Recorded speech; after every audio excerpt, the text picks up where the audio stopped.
नमस्कार आणि आज किचनमध्ये तुमचं खूप मनापासून स्वागत आहे। हेल्दी टेस्टी अशी ही शेवायाची खिचडी।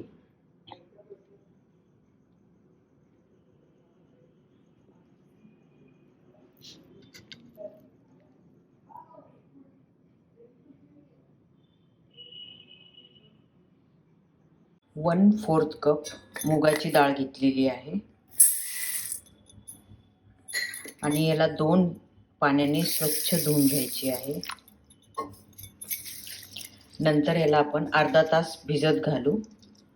1 कप शेवाया घेतलेल्या आहे। या शेवाया थोड्याशा लांब असल्यामुळे याला आपण असं थोडंसं दाबून याचे थोडेसे तुकडे करून घ्यायचे आहे। गॅसवर एक भांडं ठेवलं आहे आणि त्याच्यामध्ये 2 चमचे तेल घालत आहे।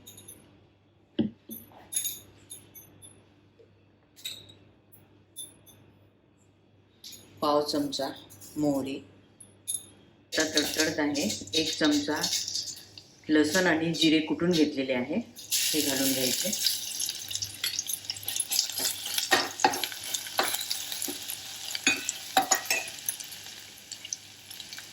आणि थोडासा कढीपत्ता, 2 हिरव्या मिरच्या आहे, अशा मधून चिरून घेतलेले आहे, हे घालून घ्यायचं।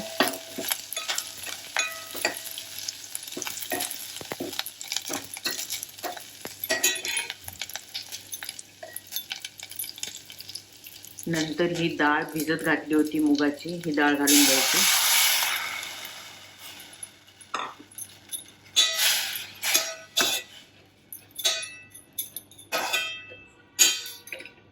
आणि नंतर थोडीशी कोथिंबीर,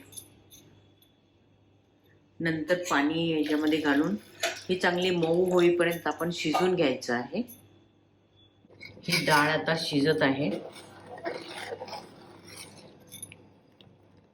शेवयाला शिजण्यासाठी जास्त वेळ लागत नाही, म्हणून डाळ पूर्ण शिजल्यानंतर शेवया घालायच्या आहे।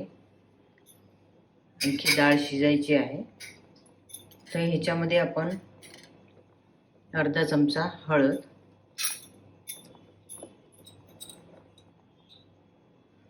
चवीनुसार मीठ आणि अर्धा चमचा धना पावडर हे टाकून घेऊ। आता ही डाळ शिजली आहे, तुम्ही पाहू शकता। या स्टेजला आपण या शेवया आहे, या शेवया घालून घ्यायच्या आहे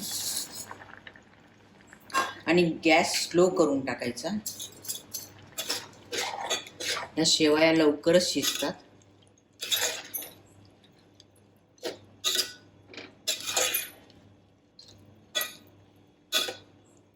छान मिक्स करून घेऊन आपण याला 2-3 मिनिटं वाफ आणून घेऊ। खिचडी शिजली का आपण आता चेक करू। मस्त छान शिजलेली आहे, खूप छान सुगंध सुटलेला आहे। अशी ही शेवयाची खिचडी रेडी आहे, तुम्ही पाहू शकता। खूप छान, खाण्यासाठी तर खूप छान टेस्टी आहे आणि हेल्दी पण आहे।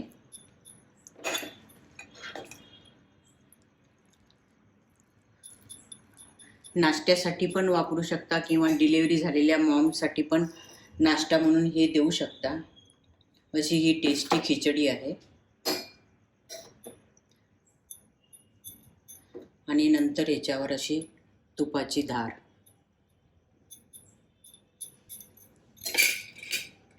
आणि थोडीशी कोथिंबीर। तुम्हाला जर ही माझी डिश आवडली तर जरूर लाईक, शेअर, सबस्क्राईब करा। वेळात वेळ काढून व्हिडिओ बघितल्याबद्दल धन्यवाद।